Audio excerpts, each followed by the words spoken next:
According to the report, China is slowly backing away from its multi-billion-dollar Belt and Road Initiative commitments in Pakistan. Amid concerns over Islamabad's spiraling debt, series of corruption scandals, and rising security costs. According to Asia Times, only 32 out of the 122 projects under CPEC have been completed till the third quarter of this fiscal year. With China drastically tightening its purse strings, several important CPEC projects are now either stalled or running way behind schedule. Not only in Pakistan, China's BRI lending to other nations has declined significantly in the past few years. Data compiled by Boston University researchers shows that overall lending by the state-backed China Development Bank and the Export-Import Bank of China has come down from a peak of $75 billion in 2016 to just $4 billion last year. Estimates for 2020 show that this amount has further shrunk to $3 billion. According to Boston University research, the belt tightening is in line with China's rethink strategy for its $1 trillion BRI projects, which have been criticized globally due to opacity, corruption, risk of poor countries slipping into debt distress, and severe social as well as environmental impacts. The report said that Beijing is particularly riled at the fact that Chinese companies involved in the projects have entangled themselves in various corruption scandals, especially in the power sector.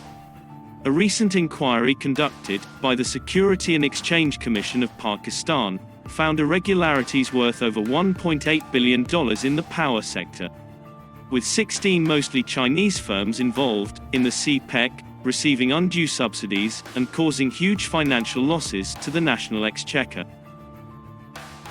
China's trade war with the US could be another major factor behind a shift in its global lending strategy. Pakistan is moving fast towards a debt crisis, and that could be another big reason why CPEC's future is shrouded in uncertainty.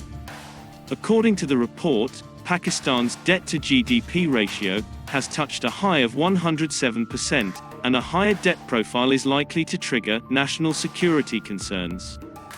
For instance, the 1,872-kilometer-long railway line project is moving at a snail's pace due to China's reluctance to fund it at a paltry 1% return on investment. China is also reportedly unhappy with the Pakistan government's decision to trim the project's cost from $8.2 billion to $6.2 billion due to its rising debt load. Paradoxically, China's own projects are a big contributor to the debt mess which Pakistan is currently facing. A report by the Center for Global Development had pointed out that Pakistan is among the 8 countries most at risk of falling into debt distress due to China's Belt and Road Initiative projects.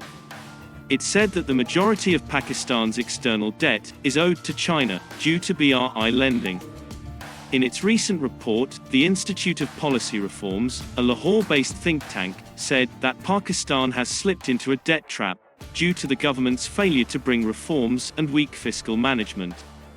Military grip over CPEC. Debt concerns notwithstanding, Pakistan has been pulling out all the stops to protect Chinese investments as it seeks to revive its sagging economy. Recently, Pakistan passed a bill in parliament to give its powerful military near total control over the CPEC projects. The report said that the move was aimed at allaying China's security concerns, since militants in Balochistan have intensified their attacks on CPEC projects and Chinese nationals working on them. The drying up of Chinese funds have severely impacted the pace of the CPEC projects, most of which were already running behind schedule. According to the report, the slow pace of big-ticket projects figured high in a meeting last month between Pakistan Foreign Minister Shah Mahmood Qureshi and newly appointed Chinese Ambassador Nong Rong. During the meeting, Qureshi stressed the economic need for prompt completion of CPEC projects at a time the Pakistan economy staggers under the pandemic. In particular, he underlined the slow progress on the railway and Gwadar port, where China is constructing an international airport, building an LNG facility, and upgrading facilities to dock larger vessels. Meanwhile, both China and Pakistan are now reportedly looking for prospective foreign investors to speed up the work on the special economic zones promised under CPEC.